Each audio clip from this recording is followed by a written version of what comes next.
Chuo kikuu cha IT nchini Marekani katika kikundi chake cha uongozi walifanya uchunguzi kwa watoto kuhusu imani ya mtu binafsi kwenye uwezo wake wa kufanya kitu na kujiamini.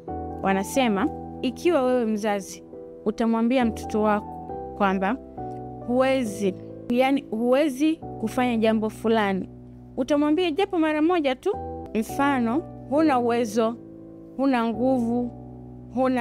nguvu ya kufanya kitu hicho na kadhalika.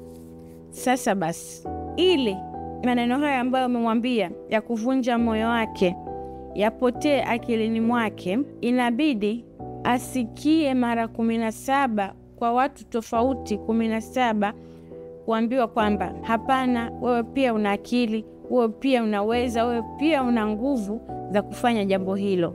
Endapo watu 17 tofauti watamwambia maneno hayo, yeye ndo ataweza kupata nguvu ya kufanya tena jambo lile. Hapana, wewe pia una akili, wewe pia unaweza, wewe pia una nguvu.